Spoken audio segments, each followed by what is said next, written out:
In the U.S., as many as 10 million females and 1 million males are fighting a life and death battle with an eating disorder, such as anorexia or bulimia. And the true number may be difficult to know because many people manage to hide their eating problems, even from those closest to them.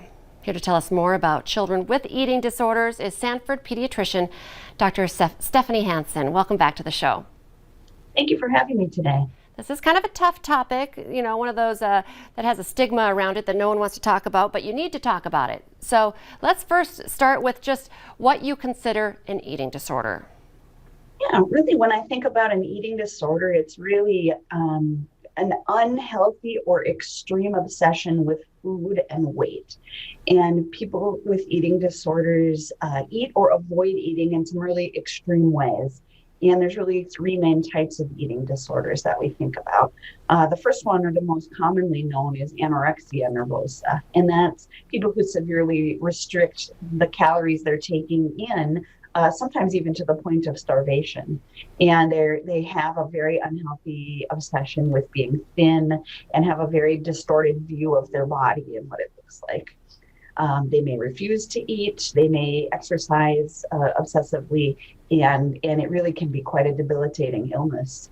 Bulimia nervosa is another type of eating disorder, and people with bulimia tend to overeat. They'll binge eat on large quantities of food, but then force themselves to vomit afterwards. They may also have an element of exercising compulsively or excessively, and have a lot of attempts to try to rid their body of the calories that they've eaten. And then that cycle of binging and purging becomes really unhealthy. And then finally, there's a third category of eating disorder called binge eating disorder. And this is sometimes also known as compulsive overeating. People with this disorder eat unhealthy or excessive amounts of food, but there's not that purging component along with it, like we see with bulimia. And that eating is really uncontrolled and can be very uncomfortable. People with binge eating disorder feel a lot of guilt and shame about their eating habits and may have some behavioral consequences because of that. With many of these conditions, you can see people having that guilt or shame. How common are eating disorders in children, and are there factors that put our kids more at risk? Yeah, I really say no age group is immune from eating disorders, and we can see them even in children that are very young. But most commonly, we see that onset sometime during the teen years, between 14 to 17 years of age. More common in girls, of course, but can happen in boys as well. And there's a number of risk factors that are associated with eating disorders. Certainly having a family history of eating disorder or obesity, that can put a patient at risk. Having substance abuse or mental illness in a first-degree relative. Having a perfectionistic personality trait or temperament can increase the risk of eating disorder. There are some things about self-esteem, history of trauma, dissatisfaction with one's body, or a history of excessive dieting. Those are all things that can have patients be at higher risk for developing eating disorder. What can you do? Are there ways to manage or treat an eating disorder? Certainly, I think some things to do would really be engaging in therapy. Therapy is kind of the mainstay, and it really is a therapy that's designed for the whole family, not just for the child who is struggling with disordered eating. There are some people who require medication to help treat their mental health.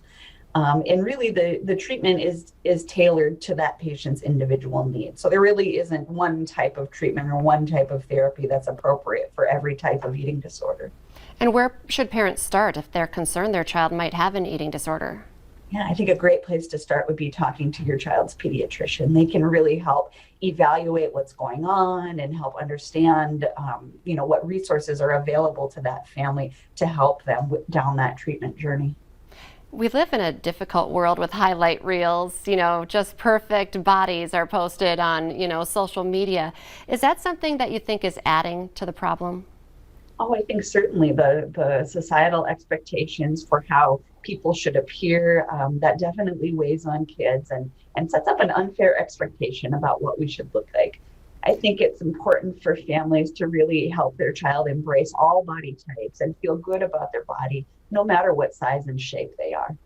I think it's important to have that conversation no matter what. You touched on this, but any warning signs that we should be looking out for? Yeah, I think if you see your child, really starting to obsess about exercise or eating habits, or really suffering from stress around eating, if they feel more stressed around a meal or they're avoiding social events because eating is involved, those could be some warning signs for you. Dr. Hansen, always great to visit with you. Great information, just to, kind of open our eyes a little bit. Sometimes you don't want to see the signs and symptoms, especially when we are talking about eating disorders. So thank you so much for your time. Thank you. Stay with us. Coming up next here on North Dakota Today, a fundraising effort is underway to help pay for a monument in Moorhead for the man known as the pioneer barber of the Red River Valley. Hear the story behind the movement next.